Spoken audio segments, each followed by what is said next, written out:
Eros, em grego, significa estar inflamado de amor, stricto sensu, desejo incoercível dos sentidos. Personificado, Eros é o deus do amor, o mais belo entre os deuses imortais, capaz de transtornar o juízo dos deuses e dos homens. Zeus que o diga.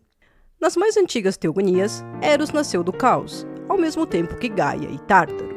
Eros, no entanto, apesar de suas múltiplas genealogias, permanecerá sempre, mesmo à época de seus disfarces e novas indumentárias da época alexandrina, a força fundamental do mundo. Garante não apenas a continuidade das espécies, mas a coesão interna do cosmo. Eros também é considerado filho de Afrodite, ou seja, é, ao mesmo tempo, uma força primordial e filho da deusa do amor. Mas, sem mais delongas, vamos ao mito que envolve Eros e a princesa Psique, que é o foco do vídeo de hoje. Tudo começa assim. Era uma vez um rei e uma rainha, é assim mesmo, que tinham 3 filhas bonitas. A caçula se chamava Psique. Vejam, a Psique não era somente uma princesa, mas era uma princesa bonita. Na verdade, uma linda princesa solitária. Bem, na verdade, ela era tão bela que era mais linda que a própria Afrodite. Ops! Mas assim, era tão bela, mas tão bela, que os mortais começaram a adorá-la tal como Afrodite. Ou até mesmo mais que a Afrodite. E para aqueles que conhecem as histórias da mitologia grega, como o episódio da maçã de ouro em Ilíada, sabem muito bem que a deusa simplesmente não engole quando alguma figura feminina é considerada mais bonita que ela. Que dirá então uma substituta? Então, Afrodite traçou um plano para acabar com Psique. Iria fazer com que a princesa se apaixonasse por um monstro horrendo. Afrodite, você é muito empoderada. E a deusa do amor, veja, do amor, recrutou seu filho Eros para que fizesse o trabalho. Lembrando que Eros é conhecido como Cupido e detém aquelas famosas flechas. Mas ele também é um tanto atrapalhado, pois quando chegou à Terra para acertar a flecha em Psique, ficou tão perplexo com a beleza da princesa que acabou se ferindo com uma delas. Nesse ínterim, o pai de Psique, temendo a cólera dos deuses por causa da beleza da filha, pois os homens não a pediam em casamento, mas a adoravam, resolveu consultar o oráculo de Apolo, em Mileto. E o espelho respondeu que não havia mulher mais bela no mundo. Ops, não é essa a história. Bem, o oráculo respondeu que iria sim se casar, mas, vejam, sempre tem um porém. Ela deveria ser levada para o alto de um rochedo, e não seria bem um príncipe encantado que a desposaria, mas um terrível monstro que até os deuses temiam. Mas Eros, já apaixonado por ela, mandou Zéfiro, o vento do oeste, transportá-la para um vale macio e florido, ao sopé de uma montanha. Lá a princesa encontraria um maravilhoso palácio, obra digna de Dédalo e de Hefesto. Acontece que o suposto monstro que lá habitava e que deveria se casar com Psique era invisível, mas ele lhe garantiu que ela estaria protegida e cercada por todos os seus servos invisíveis também. Ele a amaria dia após dia, a trataria muito bem, com a condição de que nunca tentasse ver o seu rosto. E esse é o fim. Ela viveu feliz para sempre com seu marido invisível e seu luxuoso palácio. Só que não. Um dia, suas 2 irmãs lhe visitaram e ambas estavam enraivecidas de ciúmes pela vida que a princesa levava.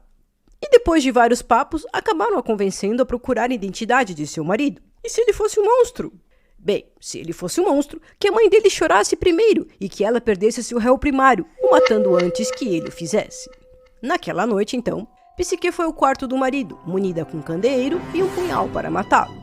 E quando conseguiu vê-lo, tcharam! Era um homem lindo, nada mais, nada menos que o próprio Eros.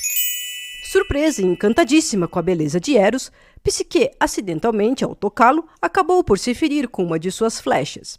E agora ela estava eternamente apaixonada por ele. Mas acontece que, ao se curvar em demasia para perto dele, deixou que o óleo do candeeiro caísse sobre seu ombro. É um desastre atrás do outro. Então, Eros acordou com dor e voou embora, ferido e entristecido, porque a esposa tinha dado ouvidos às irmãs que ele tanto alertara que estavam de inveja e lhe traído ao vê-lo. Psique partiu de cidade em cidade em busca de Eros, para poder conversar, pedir perdão e voltar. A gaivota, um ser indiscreto e fofoqueiro, contou tudo isso para Afrodite, que por sua vez ficou indignada e com muitos ciúmes do filho. Assim, a deusa judiou de verdade da pobre moça, a humilhou e a insultou, além de entregá-la a 2 escravas, a inquietação e a tristeza, para que a torturassem. A deusa do amor, tão doce, tão pura, um verdadeiro anjo, ainda lhe rasgou as vestes, arrancou-lhe os cabelos e a espancou da cabeça aos pés. Em seguida, impôs-lhe as 4 célebres tarefas impossíveis de serem cumpridas. A primeira tarefa, a princesa teria que separar por espécie um monte de sementes que a deusa jogara ao chão. E como Psique é tipo a Cinderela da Disney com seus animaizinhos, umas formigas se simpatizaram com ela e ajudaram-na. Afrodite, por óbvio, ficou muito feliz. A segunda tarefa, pegar flocos de lã de ouro de ovelhas ferozes. Psique, vendo que a tarefa era impossível e psicologicamente abalada por tudo que vivera até então, com razão, né? Resolveu se precipitar no rio. O humilde caniço verde suplicou. Caniço? Verde. Caniço. Ah, é isso aqui. Suplicou-lhe para não poluir a água sagrada. Tipo assim, não suja minha água não. E deu-lhe uma dica. A ovelha irá matá-la se ela enfrentá-la. Então por que simplesmente não pegar a lã que ficava presa nos espinhos dos arbustos? Afrodite ficou muito contente com isso. Podem apostar. A terceira tarefa. Pegar um vaso e enchê-lo com a água do rio Estige, que está cheio de dragões o guardando. E nada mais, nada menos que a águia de Zeus resolveu ajudá-la dessa vez. Passou pelos dentes dos dragões e lhe trouxe a água do vaso. A quarta e última tarefa, levar uma caixa a Hades e trazer para Afrodite um pouco da beleza de Perséfone nela. E ela conseguiu, com a ajuda de alguns amigos, levar a caixa até Perséfone, que colocou alguma coisa nela e a fechou. A recomendação era de que Psique, em hipótese alguma, abrisse a caixa.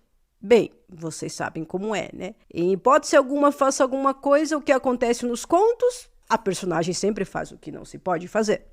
Então, no caminho, Psique, a lá Pandora, teve uma excelente ideia. Ué, por que não abrir a caixa para ficar ainda mais bela? Mas o que tinha na caixa não era beleza, mas sim um sono estígio. E Psique caiu morta. Eros, que já havia se curado, conseguiu escapar do quarto, um cárcere que Afrodite lhe fez, e foi ao encontro de Psique. A curou e voou para o Olimpo para se casar com ela. Zeus estava de boa com tudo isso, convocou uma assembleia com outros deuses e falou para Afrodite não se meter na situação. Ainda deu para Psique uma ambrósia, que a fez imortal, e Eros e Psique se casaram com direito a uma luxuosa cerimônia e um banquete dos deuses. Tiveram uma filha chamada Volúpia e viveram felizes para sempre. Agora sim, viveram felizes para sempre. Se você gostou, por favor, deixe seu like, inscreva-se no nosso canal e compartilhe em suas mídias sociais.